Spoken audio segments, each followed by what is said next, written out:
Hello and welcome to the Independence Celebration edition of the Marketplace. Coming up in this bulletin, President John Mahama pledges to ensure fiscal discipline and drive production through the 24-hour economy initiative and other indigenous policies to enable the country achieve economic independence as Ghana celebrates 68th independence. As President, I am committed to providing the bold leadership and the clarity of vision that is needed to navigate the turbulent economic waters we are sailing in currently, while safeguarding our future. But has Ghana indeed achieved real economic freedom despite celebrating 68 years of political independence? We shall be finding out soon. We've got details of these and more, including an exclusive interviews we've had on the issue with regards to the National Economic Dialogue happened last few days ago. We've got details of this and more for you. Please stay.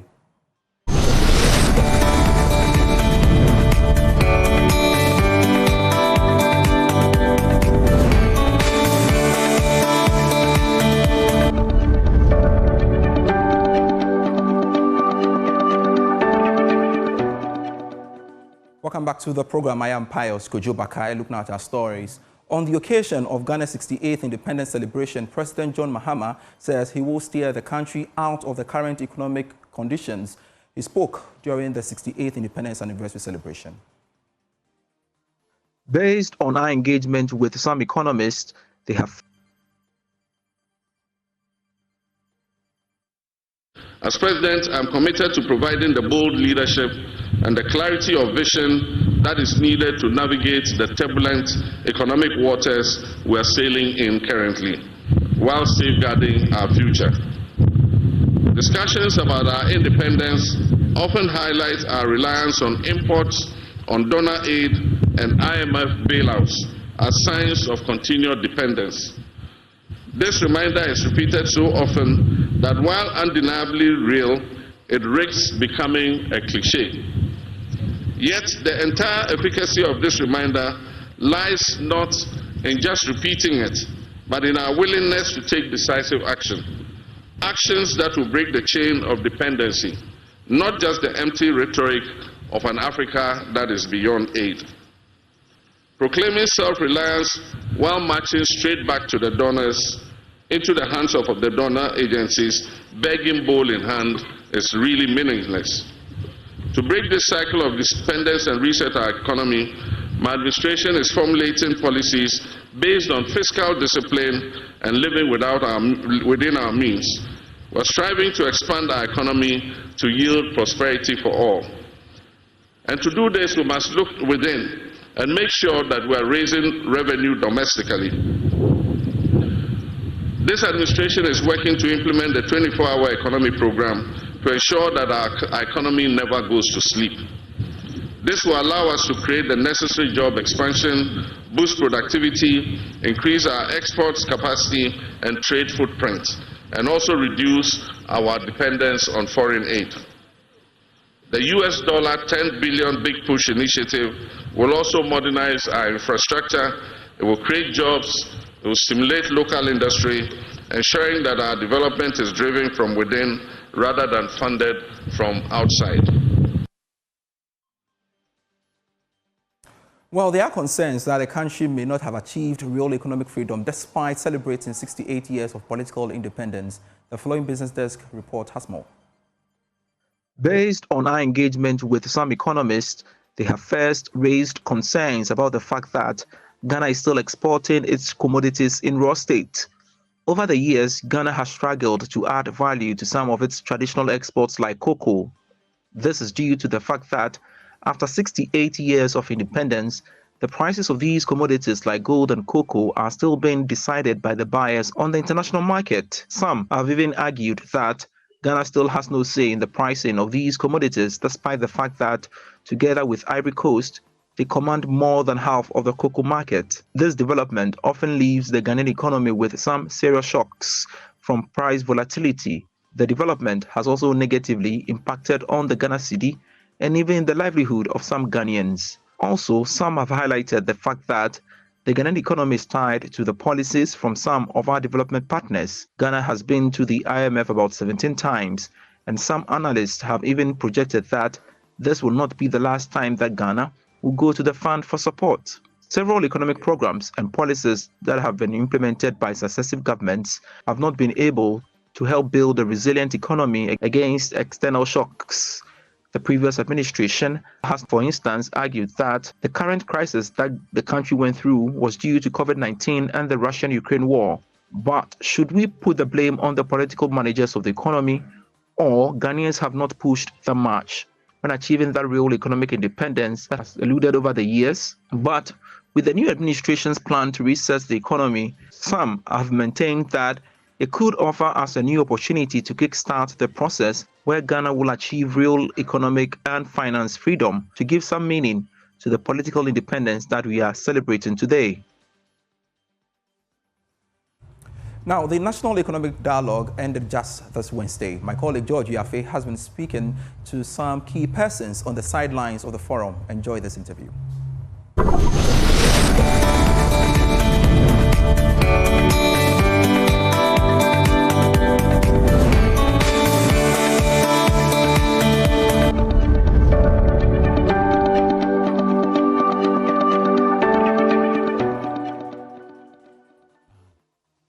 Industry wants. And so I'm here to listen to them finally, to tell Ghanaians my take home, and these will add to what Excellency John Dramani Mahama has already. Because you see, we have our own plans and we are willing to incorporate the plans of industry into it. So we are waiting to hear finally what industry says, that it will be the way to build the economy. Because yesterday, the finance minister painted the picture for us to see. Everybody now knows what we have inherited. We have inherited doom. But I'm happy that Excellency John Dramani Mahama has taken the bull by the horn by saying that he's prepared to fix the economy, not only by himself, but with all of us. So we are going to build the economy that we all deserve and we want.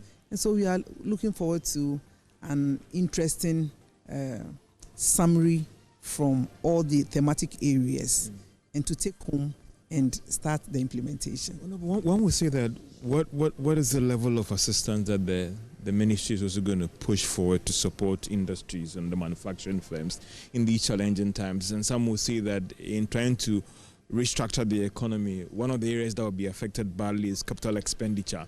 Government will be cutting those places. That will have impact for industries as well. What is the level of support in these challenging times that you're going to make the case for Ghanaian industries and manufacturing firms and assisting them in these interesting times? Thank you very much. One of industry's major problems is raw material. Another industry challenge is access to funding, reasonable funding. And so in the space of raw materials, now we are a Ministry of Agribusiness. In the agribusiness, we're also looking at feeding the industry. Feeding the industry is our bid to help produce raw materials locally. And the production of raw material is not only agric produce. We're looking at other raw materials like alumina, we are looking at grey baft, we are looking at rubber, just to mention a few. And so since the industry is importing all of these, if we are able to make some of these raw materials available in Ghana, it will go a long way to helping industry grow. Because of our bid to let the industry produce around the clock, which is the 24-hour economy, we think that what they need is raw material. You know, they cannot produce out of nothing. And so it is our bid to ensure that we do contract commercial farming, where we produce the things that we need in commercial quantities to feed the industry. We're looking at other raw materials other than agri produce also, like, as I've indicated earlier, an opportunity to process bauxite in Ghana, because we export raw bauxite and then import alumina. So we need to add value to this one. I'm also looking at even adding value to our traditional exports like cocoa and gold. And so all these things are what we are looking at to help industry grow, because you have to export raw materials, then they'll add value before you buy as an industry, because you see that our cashew, we export raw cashew a lot and import finished product. What does it take to add value to cashew? We are not only interested in adding value to our raw materials, we are also interested in value addition. And so, for example, we are not only interested in producing sugar, we are also interested in producing ethanol as a byproduct of sugar. If you have value addition, that is when industry will gain margins on their products. And so basically we are here to assist them in that direction.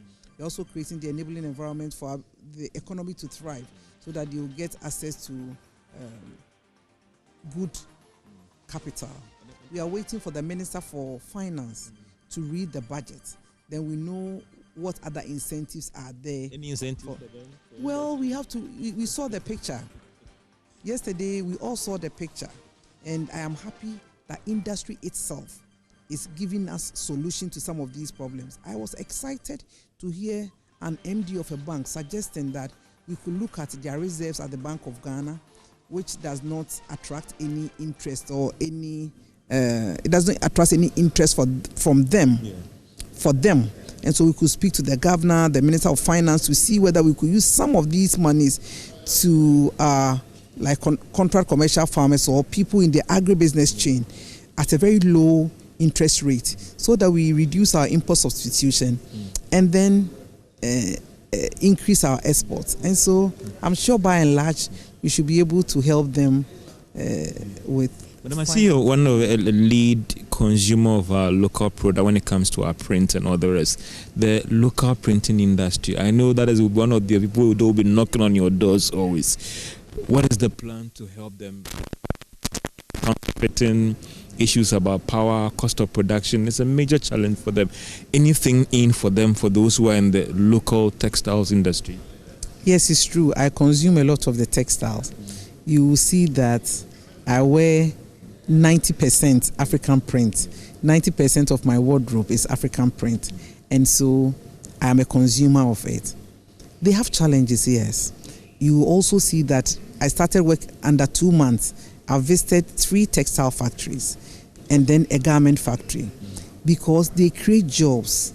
One of the challenges that the textile factories are facing is the production of their raw material, which is the grey baft. It's only Japan Textiles that produces grey baft in Ghana.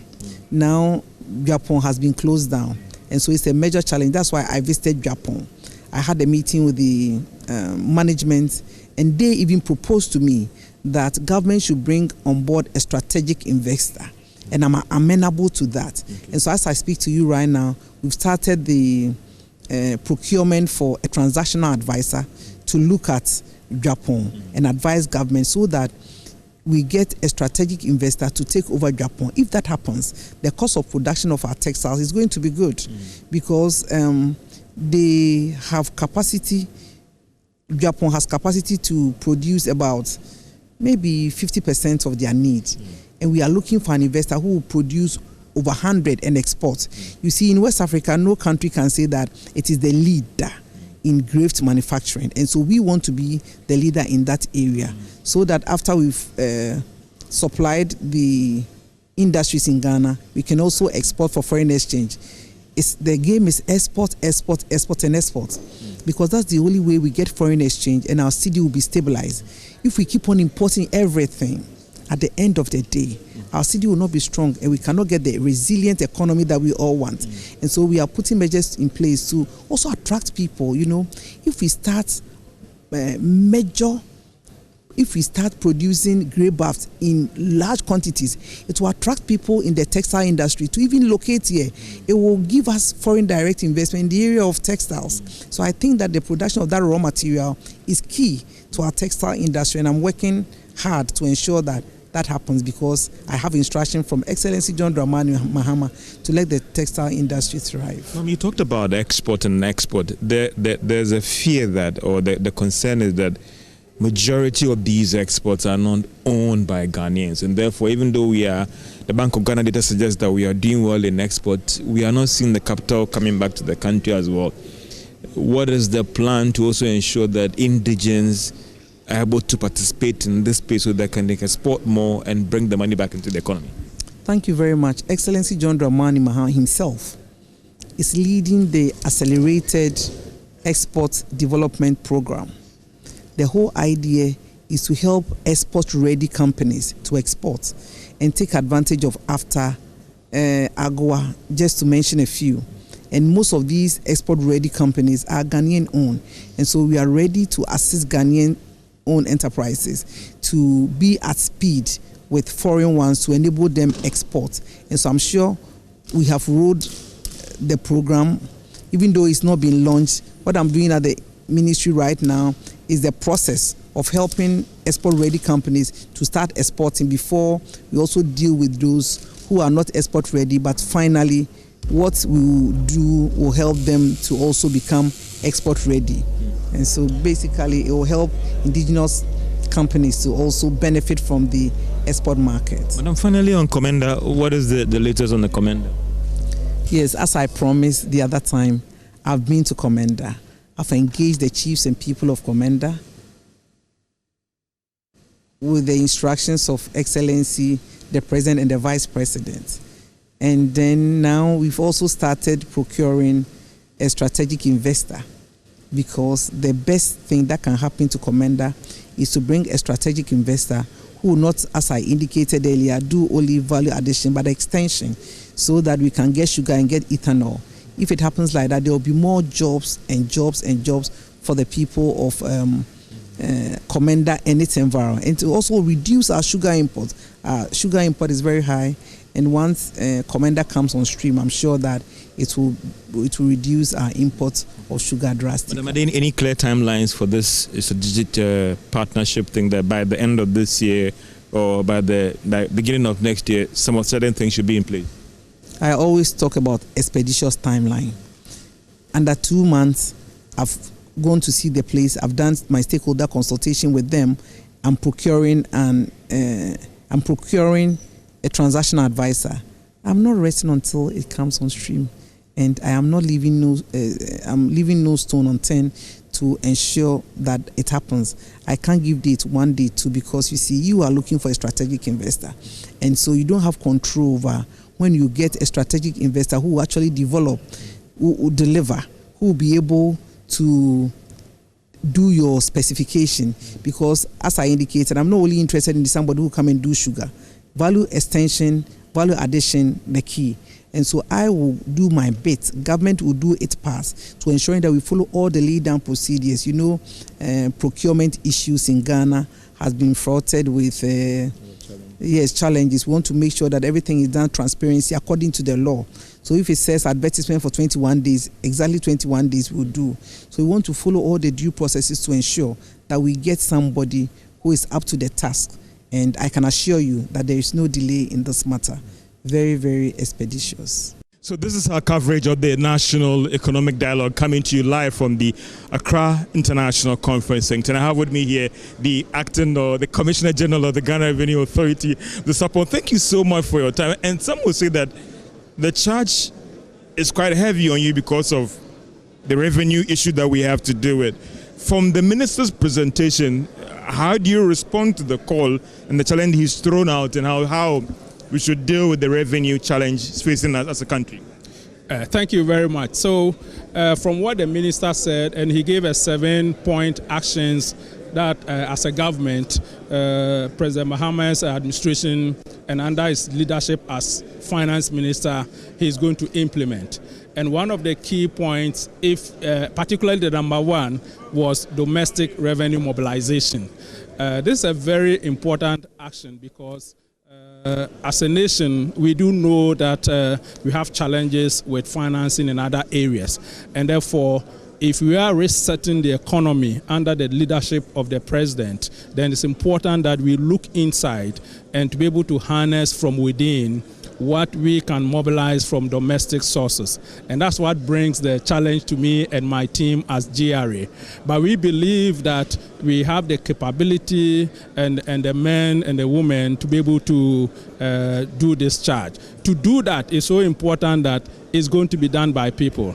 And therefore, as far as I'm concerned, I've started working with my top management team as well as the entire leadership to motivate our people, to provide them with the necessary tools and resources so that they can be positioned to deliver on the mandate given to us. Secondly, what is so crucial is compliance as far as domestic tax mobilization is concerned.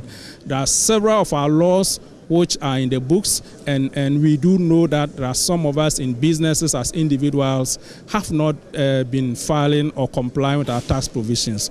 So we're going to heighten compliance, and we believe that with compliance, we will be able to mop up the necessary revenue. But thirdly, is also the idea of innovation and digitalization. In today's world, the world is moving through technology, and therefore, as tax administrators, one of the ways to bring efficiency in our work is to really embrace and fully implement technological solutions. So together again with my top management team, we are embracing the necessary technologies. One, to be at par or even ahead of the taxpayer, and to enable us to have the data and transparency so that we can really go for where we need to collect the taxes fairly and responsibly, and at the same time ensure that we meet the target that is set for us as GRA for national development. You've spoken about target, and recently in the media interaction you talked about over 200 billion Ghana cedis. I would ask myself that in an economy where it is clear that there will be some adjustment, restructuring and cuts which will also impact on businesses' ability to perform, isn't that 200 billion quite on the high side, jumping from 145 to over 200 billion? Can you really achieve this target? Indeed, it looks unsurmountable on the face of it. But I believe that with determination, with the right strategies and teamwork, we will be able to meet this challenge. And I say so on the grounds that one, we do know that, as I've already mentioned, there are several areas where our tax handles are not performing. Indeed, the minister did mention about the performance of VAT, which contributes about 17% of our domestic tax composition, compared to our peers that are running around 50%. And therefore, if we focus on VAT, we should be able to close some of the gap. Most of us do know that we go to places to buy items, and the first question we are asked is, do you want a VAT invoice or do you want the other invoice? These are areas that, as Ghanaians, as citizens, we ourselves, without the taxman, we must ensure that we are collecting VAT receipts to make sure that we contribute our quota towards domestic revenue. But from GRA's point of view, we will be rationalizing and looking at efficient ways to improve collection. The other areas also relates to high network individuals. If you look at Accra today, the number of high-rising properties that are coming up, the issue is that we have all these owners in the net. So if we combine these areas which are already existing, but we've not been able to fully tap, and we put in the right strategies and actions, we believe that we will be able to make the target that has been set for us. I understood that last year